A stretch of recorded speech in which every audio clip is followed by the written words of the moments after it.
Едно прекрасно освежување. Ова утро имаме мојата колешка Суза и ја пречека нашата гостинка Лилјана Масевска, која е креативец и јас веднаш само што погледнав кон вас се воодушевив од изработката. Но, Сузе, добро утро до тебе и добро утро и добре ни дојдовте. Драго ми е што ќе зборувате за нешто што јас секогаш ви се воодушевувам на вас, пензионерите, кога се наоѓате денови за да се бидете активни и да ги мотивираме и останаците, така? Повелете. Секој доба е убаво, па и пензионерското, а сите сакаме да го дочекаме, така? Баш така, Сузе. Добро утро, Лиле, од мене. Добро утро. Добро утро и на гледачите. Се надевам дека овој врнежлив ден кој што беше најавуван подолго време ќе ни донесе радост и бериќет, топло е и на земјата е потребна вода. Да. Така, Лиле, овде сме да го представиме и вашето хоби, ама и да споделиме се она што се случува во она што го нарекуваат трето доба, кога луѓето надокнадуваат се што не успеале во текот на својот работен век. Вие бевте многу активна и бевте жена со своја професија, жена со кариера, која што навистина имала и многу одговорна улога, така нели? Да. Добро утро на сите гледачи на Алфа телевизија. Благодарам на поканата. Да, јас веќе 2 години сум во пензија. На почетокот, например, ми беше многу интересно и одвеќе чекав да отидам во пензија. И беше интересно во смисла дека не брзаш нигде, не стануваш рано, аларми не наместуваш, никој не те нервира, нели сам си дома, си имаш обврски, оние домашни што се, и баш убаво ми беше. И цело време јас и претходно на сите им викав кога ќе отидам во пензија, јас са бајле во пижами, кафе, Netflix, тоа ќе ми биде, значи, уживањето. На почетокот, да, многу интересно. Тој ритуал си го спроведував секој ден и си уживав. Меѓутоа, како што одминуваше времето, едноставно почна да ми доаѓаат мене мисли кои што до тогаш не се имам воопшто, значи, сретнато со такви мисли. Мислите каде сум сега, што сега, заменливоста на животот и, Бога ми, многу језиво ми дојде мене тоа. Наеднаш почна пижамите некако да ми сметаат, да ме боцкаат, неподносливи, и јас почнав, секој сабајле, значи ќе станам, прво што ќе направам, не се мијам ништо, ги соблакам пижамите, се облекувам и после... што подалеку. И што подалеку, да.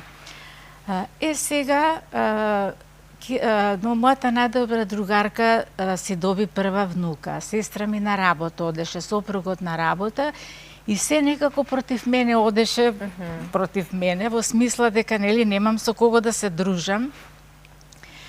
И заминавме, на почетокот пак ќе речам, бајковито беше, со пријателите што ни се најдобри, заминавме на Малта да си прославиме пензионирање, и другар ми отиде, сопругот, нели?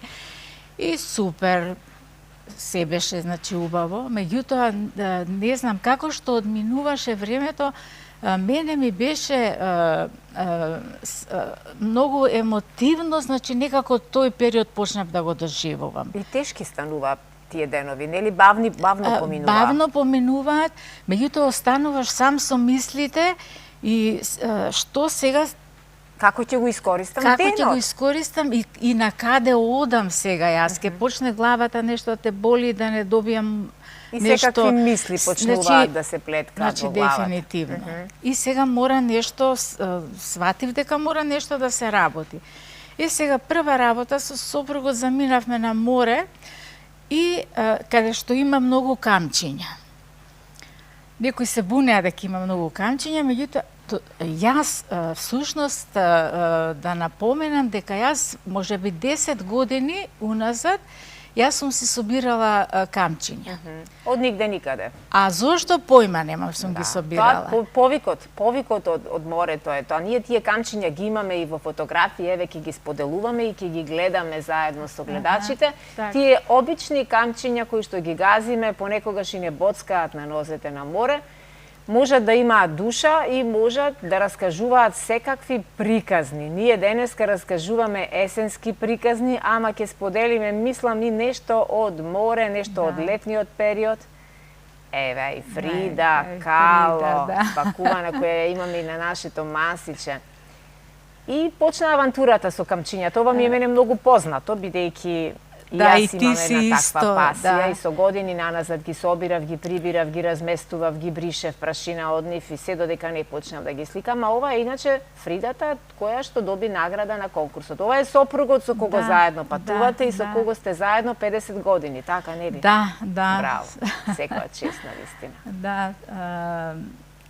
Кога почнав да ги цртам камчињата, всушност тогаш кога заминав кога бевме на море, и сега ми дојде, значи, некоја желба, некој порив да јас почнам да цртам. Тука гледаме пред и потоа. Како изгледало камчето во сирова состојба, и како изгледа камчето обработено, односно насликано. Ова е Фридата која што ти ја изработи со облека, со сите нишани за конкурсот на Фрида и доби награда. Втора награда доби, да. Ова е уште едно камче пред и потоа. А ова види како те мамат, значи ова е Hulk. Да, значи, прекрасно. Тоа Македонија претходно.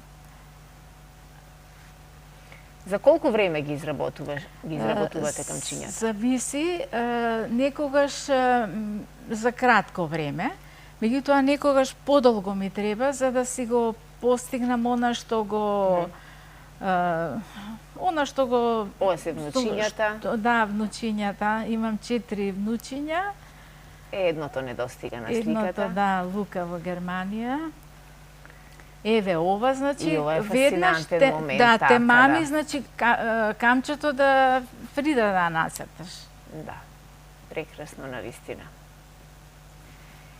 И ова авантура расте. И денеска, благодарение на интернетот, имаме многу идеи како да позајмиме идеи. Ова патика, после видов дека може и кола да се направи, ама патика го направив.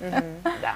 Неверојатно е тоа со камчињата што два камења исти не можеш да сликнеш никогаш, никаде. Дури и кога некој ќе те замоли две исти да направиш, просто е невозможно тоа истото да го направиш на уште едно камче. Истата емоција и ја немаш додека ја црташ. Со какви бои ли се работи? Сега боите, јас кога почнав да цртам, многу почнав да читам нормално, бидејќи јас кога почнав првен на море и сега јас немав ништо.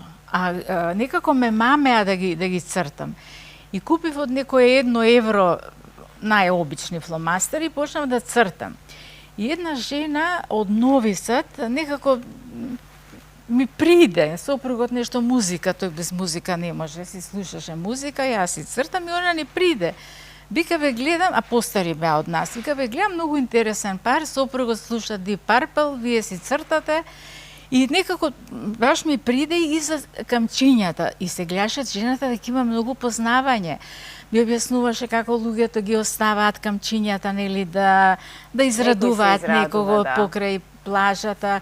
И баш интересна беше и цело време, и првото камче што го подари беше на неа. И она се израдува, а тоа беше, значи, обично, да речеме. Сега кога дојдовме во Скопје, прво што направи, почнав многу да читам, почнав многу, значи, за маркерите да се интересирам, тие најдобри што се, нели. И Тоска, нели, тие се најпознати, меѓутоа малку се тие скапи. Па се што е најдобро е скапо. Да. Сега јас од тему на тему, што би рекол Сашко Коцев, преку тоа тие попусти и успеав, значи, да си направам една баш онака колекција на Поска маркери, добро и други некои, и стварно врв се тие, мислам, мене баре. На масичката ја имаме оваа наградена кукла, Фрида, која исто така беше инспирација за вас, нели? Да, Фридата беше голема инспирација.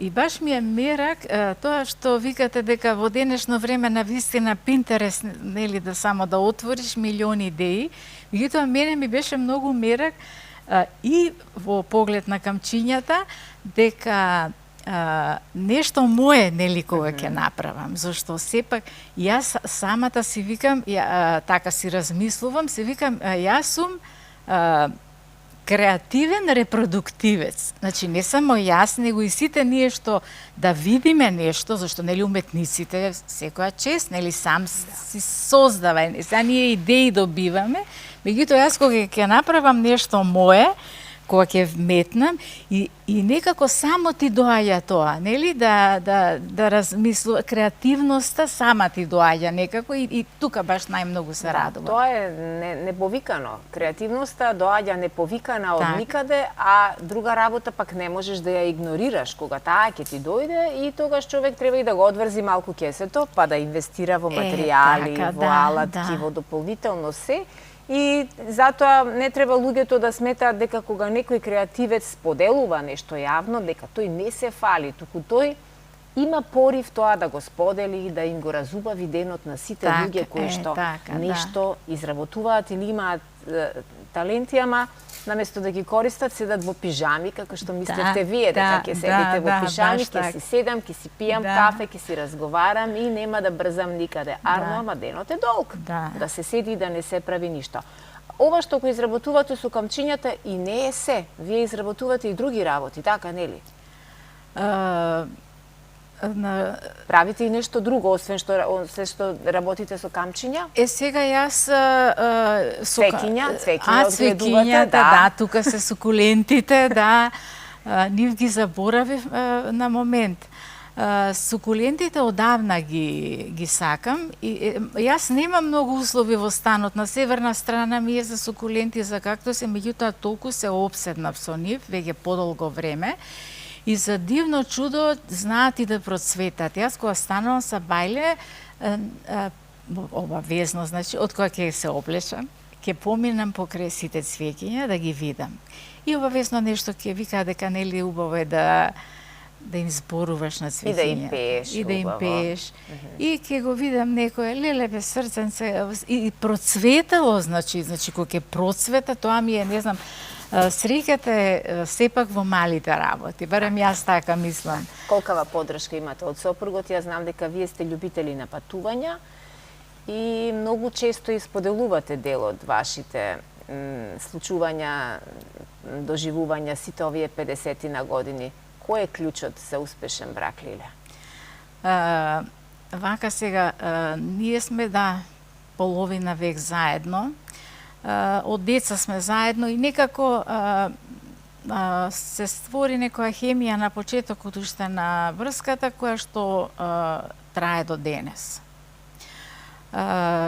Клучот на успехот е ние најнапред љубовта на прво место. Довербата, почитта, значи тоа ми се толеранцијата, тие ми се на прво место и ние цел живот со сопругот сме се труделе да го сочуваме да сочуваме хармонијата во домот. Да не се скрши муабетот, што велат старите. Да не се скрши муабетот. Сме имале многу успони, падови. Како и секаде. Како и секаде, јас тоа викам. Се неправди од луѓе, не знам, од работа, меѓутоа никогаш не сме подклекнале, јас сум си многу горда на тоа. Никогаш, секогаш сме се поддржувале еден со друг и навечер, кога 10 години под кирија сме живееле, 4 стана сме смениле, никогаш не сме направиле значи, некоја атмосфера за девојчињата да почувствуваат. И тоа мене ми било уствари секогаш сон за децата да имаат среќно и безгрижно детство. Тоа ми било на прво место, а сопругот тука бил, значи, не знам, многу е, секојаш ја гледа убавата страна на нештата. Ова што го изработувате не е се што ги раздвижува и ги осветлува пензионерските денови и години. И пеењето е нешто што го практикувате, особено постпандемиски, така? Да. Вака, пеењето кај нас во семејството од секогаш. Значи, сопругот не може без музика, свири на гитара и ние како и порано сме знаеле и во сите најтешки моменти, ние ќе си седнеме со гитарата и си пееме двајцата. Значи, не знам, музиката навистина била... Идниот пат двајцата ќе дојдете. Да, може. Со гитарата, да. Сега веќе нели со ова, со YouTube, со едно друго, па ќе пуштиш, нели? Меѓутоа многу долго, значи долго така. Баш сме се опуштале. И сега јас во моментите, баш во тие моменти што ги спомнувам, каде што бев самата со мислите, кај што лутав, што сега со пензијата, со животот. Сестра ми кажа дека хорот Фрида распишува конкурс. А јас во хор исто сум пеела и значи сум била пресрекна кога дојдов во хорот и веќе година и по, скоро 2 сум членка на хорот. Хорот е магија начело со тебе, Сузе, и многу сме ти благодарни сите на онаа енергија што ни ја даваш во хорот. Прво на тебе, после на сите други Фриди. Тоа е едно прекрасно семејство. Јас не сум верувала дека толку може една група на луѓе да има една убава енергија. Значи, јас сум пресреќна, јас се радувам кога одам да пеам песната на една страна, енергијата на Сузе од друга страна, енергијата од Фридите на трета страна. Значи, пресреќна сум, толку се не можам да навистина чудо како во една група на 50 жени може толку да има убава енергија. А сега еве јас воопшто немам трема кога дојдов тука за чудо. Какви сме ние, магични сме, овде произведуваме позитива и ја растеме таа убава енергија за да се чувствуваат сите како дома и добре дојдени да се чувствуваат. Навистина ви благодарам на енергијата и јас воопшто немам трема. Што е многу чудно, а прв пат сум вака пред... Лиле, тука некаде ние ќе го заокружиме овој разговор, ќе ви се заблагодарам многу што споделивме дел од оние години кога многумина ги доживуваат како пораз, ги доживуваат како едно тажно поглавје во животот, значи дај Боже сите да ги дочекаме пензионерските денови, па да правиме чуда, па да ја растеме таа позитивна енергија и да изнаоѓаме уште многу вештини кои можеби се заспани во нас, ама треба да најдеме начин да ги разбудиме. Вие тоа многу успешно го правите и продолжите и понатаму, а следниот пат ве чекаме заедно со сопругот Тони и со гитарата да ги свириме тука и Deep Purple и Оливер Драгоевич и Тоше Проески се разбира, и Бадев и уште многу други македонски легендарни песни кои што знам дека сигурно ги има на вашиот репертоар. Да, задолжително. Ви благодарам многу на поканата и се надевам дека барем некои од пензионерите ќе ги мотивираме. Мотивирам, Јас сум сигурна дека успеавме. Навистина среќа предизвикуваат голема. Благодарам многу. Благодарност голема и од мене.